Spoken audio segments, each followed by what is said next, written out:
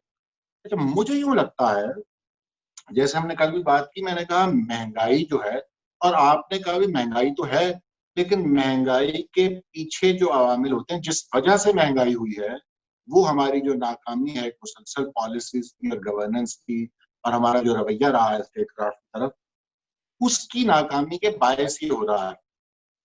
تو میں دیکھ رہا تھا کہ کل بھی میں نے دیکھا کہ کچھ دن سے دیکھ ہی رہے ہیں, بلکہ حکومت کے ملازمین, لیڈی ہیلتھ ورکرز, کلرکس, یہ سارے اسلام آباد میں اکٹھے ہو جاتے ہیں آئے دن, تو وہ تو خودرو نظر آ رہا ہے نا.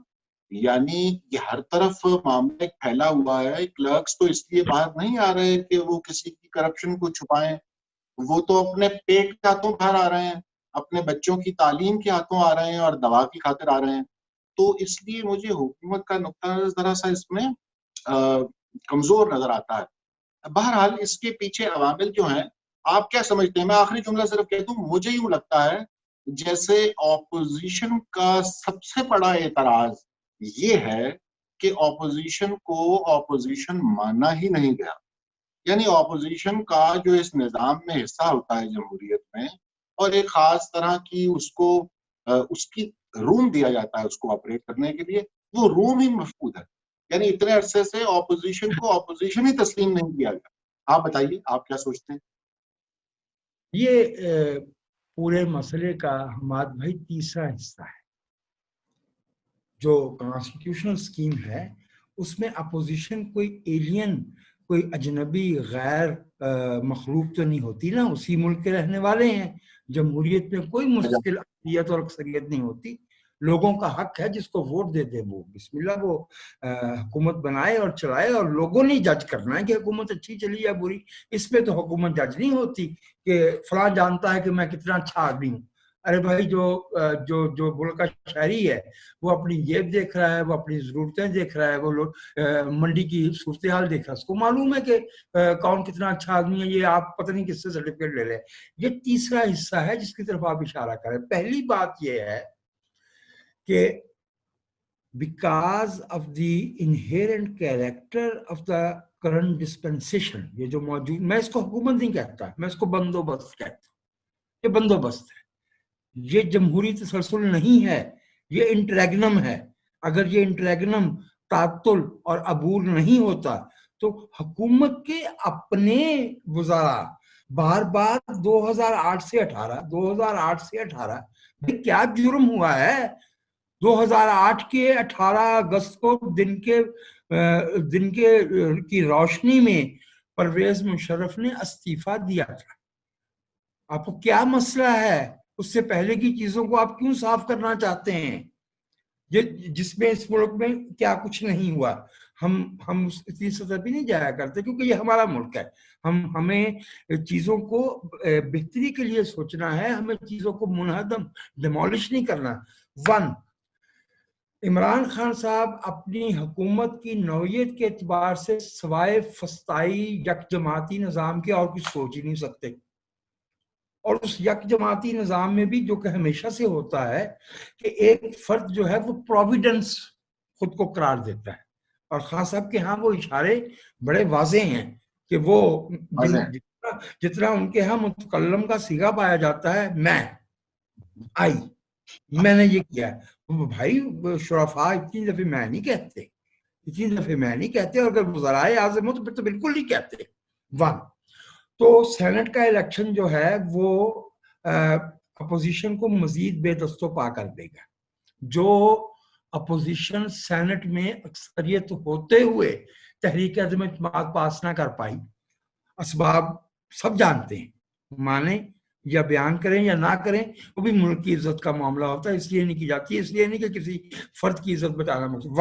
سیکنڈ, جو اکانومی ہے وہ فیل ہو رہی ہے. میں اس کی ذمہ داری کسی فرد پہ یا کسی کابینہ پہ یا اس کے کسی محکمے پہ نہیں ڈالتا.